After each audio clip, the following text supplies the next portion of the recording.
Tidak ada di situ Yesus mengatakan ya bahwa Allah itu tiga dalam satu, nggak ada. Tapi satu-satunya. Oke? Satu-satunya Allah yang benar dan mengenal Yesus Kristus yang telah engkau utus. Lagi pula, Bu ya, kalau kita merujuk ke Matius 7 nomor 21 ya. Apa yang dikatakan oleh Yesus di situ? Kata Yesus ya, Matius 7 nomor 21. Oke, kita coba Anda baca. Setengah ya. Ya. Oke. Oke. Apa yang dikatakan Yesus di situ? Tidak semua orang akan masuk dalam kerajaan sorga. Orang yang berseru-seru kepada Tuhan akan masuk ke dalam kerajaan sorga, melainkan dia melakukan kehendak Bapakku yang di sorga. Nah, oke, baik, kehendak Bapa di sorga ini adakah agar dia menyalibkan Yesus di tiang salib?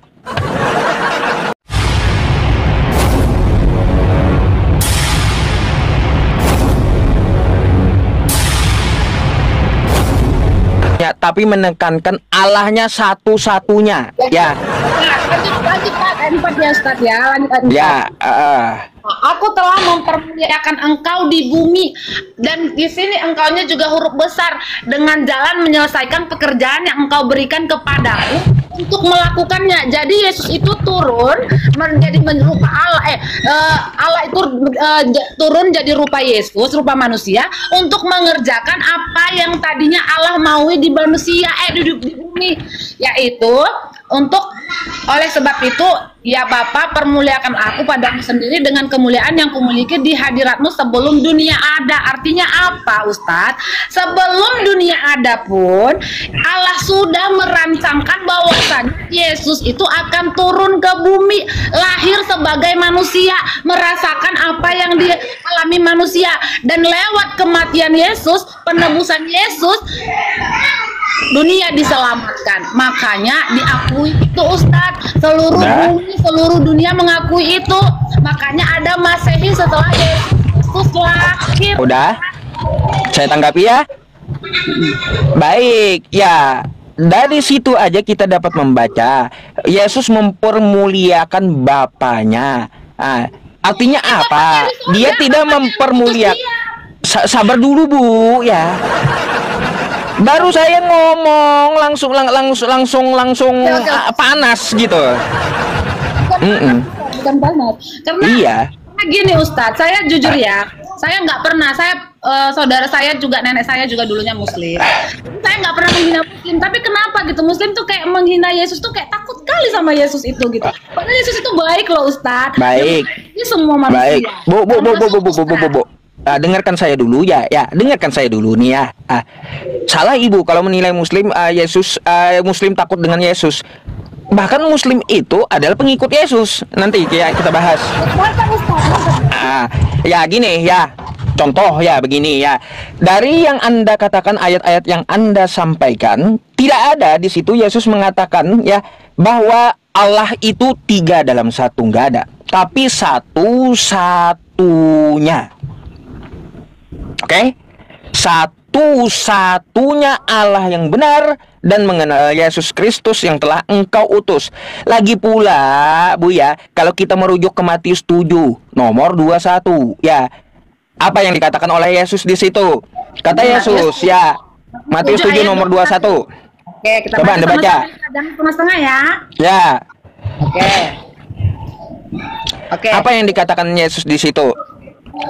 Tidak semua orang akan masuk dalam kerajaan sorga. Orang yang berseru-seru kepada Tuhan akan masuk ke dalam kerajaan sorga, melainkan dia melakukan kehendak Bapakku yang di sorga. Nah, baik, kehendak Bapa di sorga ini adakah agar dia menyalibkan Yesus di tiang salib?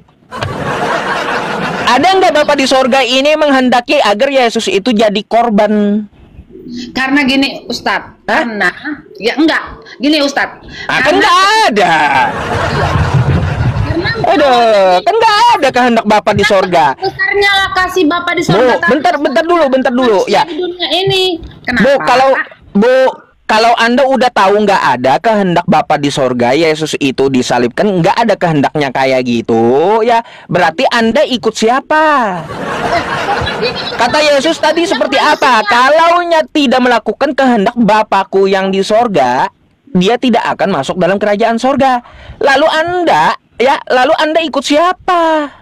Gini Ustaz, gini, paham maksudnya yang di sini kan ini Ustaz, ya saya bilang tadi kita jangan potong-potong kalau untuk baca Alkitab, baca Injil ya kan Ustaz. Nah di sini diceritakan itu bukan setiap orang yang berseru kepada Tuhan. Sama gini dia Ustaz, yang kayak ibadah ini pengertiannya seperti ini Ustaz, dari ayat sebelumnya ya. Nah, dia dikatakan seperti ini, orang-orang yang tidak melakukan apa yang benar, misalnya kebaikan, misalnya ya seperti ibadah yang sejati itu apa? Satu pertanyaan saya Bu di situ. Oke. Ada nggak kehendak Bapa di surga untuk menyalibkan Yesus? Tunjukkan sama saya. Yesus suruh melakukan menurut kehendak Tuhannya. Bukan setiap orang yang berseru kepadaku, Tuhan, Tuhan, akan masuk ke dalam kerajaan sorga, melainkan dia yang melakukan kehendak Bapa-Ku yang di sorga. Matius 7 nomor 21. Yesus mengatakan bahwa, yang masuk surga adalah orang yang melakukan menurut kehendak Bapanya. Allah bukan hanya berseru kepadanya, Tuhan, Tuhan. Jika Yesus itu Tuhan, niscaya dia akan mengatakan bahwa, yang masuk ke dalam kerajaan surga yaitu mereka yang melakukan menurut kehendakku. Setiap yang menyuruh melakukan kehendak Tuhannya, pasti bukan Tuhan. Yesus menyuruhnya melakukan menurut kehendak Tuhannya, berarti Yesus bukan Tuhan. Ini Ustadz, memang sebenarnya Bapak mana sih Ustadz? Ustadz seorang Bapak enggak? Iya kan Bapak di sorga. Bapakku yang di sorga kata Yesus. Oke, sebelum saya jawab pertanyaan Ustadz. Ustadz seorang Bapak? Atau seorang Bapak? Iya. Gini Ustadz, karena sudah begitu hancurnya keadaan dunia ini Ustadz, manusia-manusia yang sudah berdosa, karena kasihnya lah dia mengutus anaknya Yesus tadi. Nah, dia mengorbankan anaknya satu-satunya tadi yang dikatakan itu Yesus itu untuk menebus, dan dia kematiannya itu bukan kehendak Bapa Ustadz, tapi kehendak daripada manusia di muka bumi ini yang sudah berdosa, supaya waduh. saya tidak lagi dihukum Ustaz. Ada. Gitu. Berarti bukan kehendak Bapa di sorga. Tidak. Sebenarnya Bapa di sorga itu nggak mau anaknya ini dibunuh. Karena apa? Tapi karena dia untuk menyelamatkan manusia tadi supaya bukan kita lagi. Ya gini, kayak jembatan melalui Yesus inilah penebusan itu terjadi. Gitu. Jadi nggak ada kehendak Bapa di sorga untuk menyalibkan Yesus, betul? Ya, itu bukan kehendak Bapa. Iya. Kan mana ada kan kehendak Bapa di sorga untuk menyalibkan Yesus agar menebus dosa? Nggak ada kata Anda. Anda sendiri yang mengatakan sudah tahu nggak ada. Ya, lalu dari mana ya konsep penebusan dosa? Nggak ada berarti. Ini Ustaz, artinya Yesus itu lahir ke dunia, dia mengalami apa yang dialami manusia, supaya manusia ini nggak bilang, yalah kamu kan Tuhan, kamu nggak tahu, kamu nggak ngalamin. Saat kita mengalami kesakitan di dunia ini, kita nggak bisa beralasan berargumen, kamu kan Tuhan, kamu nggak pernah mengalami dunia itu, pahitnya dunia itu, kejamnya dunia itu. No, tapi Yesus sudah mengalami itu. Makanya Yesus Kristus, makanya kami Kristen pengikut Kristus mengalami itu, dan saat kami mengalami namanya tekanan hidup, Yesus kami sudah duluan mengalami itu, dan dia mengatakan kuat, dan dia mengajarkan kami untuk hidup dalam kebenaran dan tetap sabar, tetap bersyukur. Itu Ustadz, karena dia pun baik Bu, saya tanggapi ya. Gini Bu ya, dari yang Anda katakan tidak ada Bapa di surga menghendaki Yesus mati dibunuh di tiang salib untuk menebus dosa. Baik, jadi seperti ini Bu ya yang saya sampaikan kepada Anda. Bu ya, Yesus dia tidak pernah ya mengajarkan kitab-kitab yang Anda pegang. Tidak pernah kenal Kristen. Yesus tidak kenal sama sekali dengan Kristen. Yesus bukan bawa Kristen. Ya, bukan. Nah, jadi Bu, ya, apa yang Ibu sampaikan kepada saya itu adalah doktrin dari pendeta Ibu, ya. Bukan dari ajaran Yesus. Kagak pernah Yesus ngajarin seperti itu yang disampaikan oleh Ibu. Nggak ada. Apa yang disampaikan oleh Yesus, ya, bahwa selama langit dan bumi ini tetap ada ya, satu iota dari hukum Taurat itu tidak dapat ditiadakan. Artinya apa? Kalau kita merujuk ya ke kitab para nabi di perjanjian lama dulu ya, dosa tanggung sendiri-sendiri. Nggak ada Yesus ngajarin dosa ditebus, kagak ada. Ya Hezkiel 18 nomor 20, anak tidak akan menanggung dosa bapaknya, dan bapak tidak akan menanggung dosa anaknya. Keselamatan menurut Yesus. Sebelum masa dakwah Yesus, yaitu yang oleh orang-orang Kristen disebut sebagai zaman Taurat, orang-orang zaman Taurat mengenal ajaran keselamatan adalah dengan mempercayai Allah sebagai Tuhan satu-satunya, sebagai Juru Selamat satu-satunya dan sebagai Penebus satu-satunya. Yesaya 45:21. Bukankah aku, Tuhan, tidak ada yang lain, tidak ada Allah selain daripadaku. Allah yang adil dan Juru Selamat, tidak ada yang lain kecuali aku. Yesaya 49:26 supaya seluruh umat manusia mengetahui bahwa aku, Tuhan, adalah juru selamatmu dan penebusmu, yang maha kuat, Allah Yakub. Hosea 13:4 Tetapi aku adalah Tuhan, Allahmu sejak di tanah Mesir, engkau tidak mengenal Allah kecuali aku, dan tidak ada juru selamat selain dari aku. Mereka sama sekali tidak pernah diajarkan tentang penebusan dosa Adam As, untuk memperoleh keselamatan dan sama sekali tidak pernah diajarkan tentang adanya dosa warisan yang pernah dilakukan oleh Adam.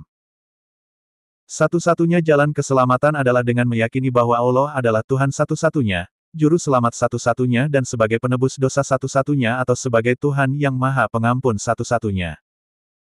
Mereka juga diajarkan bahwa dosa tidak diwariskan anak keturunannya, dan mereka diajarkan bahwa untuk menebus itu semua mereka harus bertaubat. Yehezkiel pukul 8:20 Orang yang berbuat dosa, itu yang harus mati. Anak tidak akan turut menanggung kesalahan ayahnya dan ayah tidak akan turut menanggung kesalahan anaknya.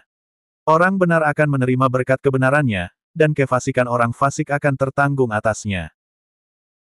Yehezkiel pukul 8:21 Tetapi jikalau orang fasik bertobat dari segala dosa yang dilakukannya dan berpegang pada segala ketetapanku serta melakukan keadilan dan kebenaran, ia pasti hidup, ia tidak akan mati.